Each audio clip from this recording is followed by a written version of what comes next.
Per Natale non possiamo non trovare un rifugio, un luogo quasi magico dove veramente ritrovarci. E mai come questo Natale abbiamo veramente bisogno di ritrovarci, di trovare anche un po' di serenità.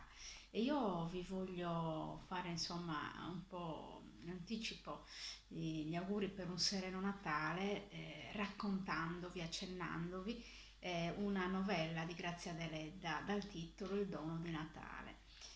Il dono di Natale è una novella appunto della nostra grande Cosima che racchiude in sé quelle tradizioni che richiamano, è vero, la Sardegna, ma io sono sempre più convinta che ognuno di noi ha la sua isola e meno male. Quindi richiama proprio quell'atmosfera di magia, quell'atmosfera di intimità che oltrepassa ogni confine geografico. Per quanto mi riguarda, certo, è il mio rifugio perché mi riporta alla mia terra, alle mie tradizioni, alla mia infanzia, però questa è l'isola di tutti. Il dono di Natale ha come protagonista la famiglia Lubina. La famiglia Lubina è una famiglia costituita da cinque fratelli maschi, tutti pastori, e da una sorella, un'unica sorella minore, Lia, e dalla mamma. È una famiglia che vive in un piccolo paese alle pendici della montagna e la scena inizia proprio con un paesaggio all'imbrunire che mostra l'ingresso di questo paese tutto ricoperto dalla neve, calato nel silenzio magico della neve. I cinque fratelli tornano dall'ovile.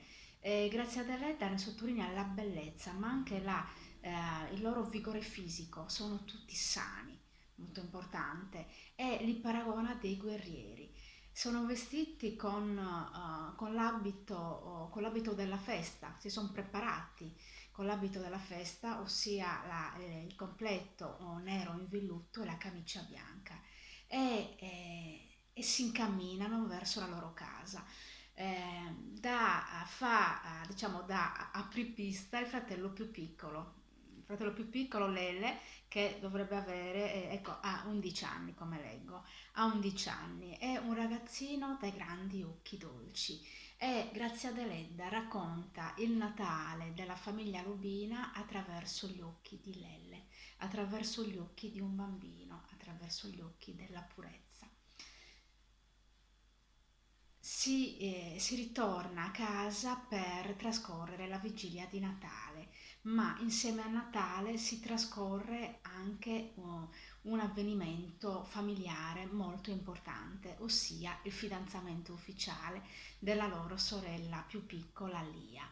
E come tradizione portano dall'ovile un maialino che è stato insomma ucciso per essere mangiato, il nostro porcetto sardo.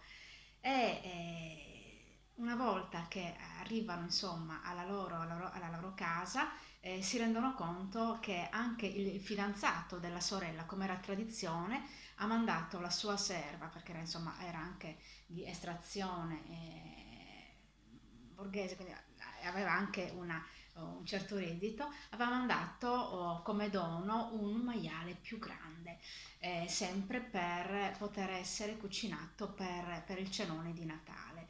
E questo bambino, Lelle, è incantato, respira quest'aria di festa che rende gonfio il suo cuore di stupore, di meraviglia, di mistero.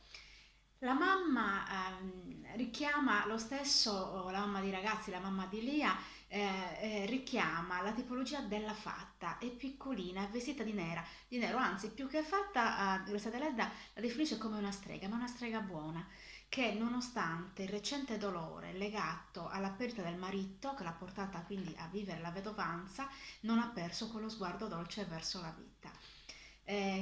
Quando gli uomini della famiglia Lubina e Lelle giungono a casa, c'è la sorella Lia che è vestita col costume tradizionale, ha un bustino colorato e delle scarpe lo stesso che richiamano per la loro forma, per i loro ricami, le scarpe da fata. Si respira quest'aria di mistero e di attesa. Arriverà anche il fidanzato, un giovane ragazzo, accompagnato dal nonno che è un uomo sempre vestito col costume tipico maschile sardo, quindi col pastrano, col gilet, con la camicia bianca, ed è un signore molto che ricorda proprio il saggio del paese, ma soprattutto espone delle medaglie che ricordano la sua partecipazione al giovane percorso del risorgimentale italiano che ha portato, con tutti i problemi insomma annessi e connessi, ma non entriamo in merito, a una parziale comunque unità d'Italia. Si ritrovano di fronte al focolare, si ritrovano di fronte al focolare e usano un canale comunicativo che appartiene a noi sardi, ossia cantano, improvvisano con delle ottave, ossia sono quelli che noi chiamiamo in sardo so cantadores, ossia dei poeti estemporanei, cioè improvvisano, partono da un tema e insomma utilizzando poi le rime, insomma improvvisano e replicano, è un controbattersi reciprocamente attraverso i versi e usando la tipica cadenza dei cantadores, dei poeti estemporanei sardi. Ecco quindi che le notte baritonali, basse dei nostri uomini, quindi dei fratelli di Lia, ma anche del nonno e del fidanzato di Lia, riscaldano, illuminano ancora di più quella casa umile, semplice ma dignitosa e decorosa.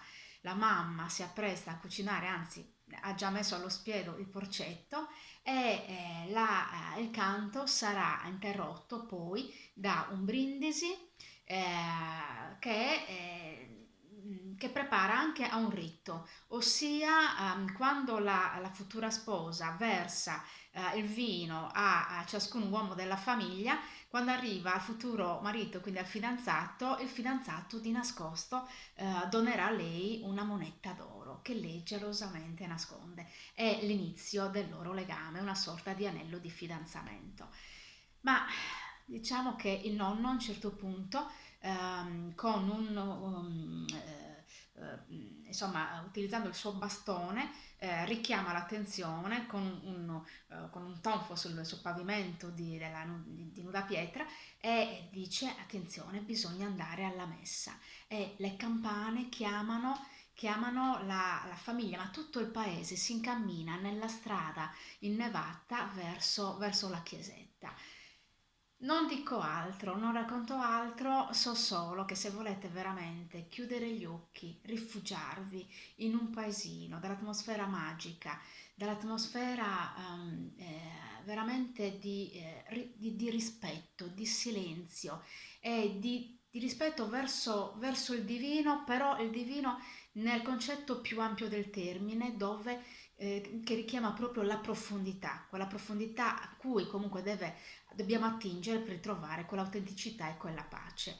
Quindi buona lettura del dono di Natale, buon Natale a tutti, che sia un Natale per tutti noi sereno e autentico.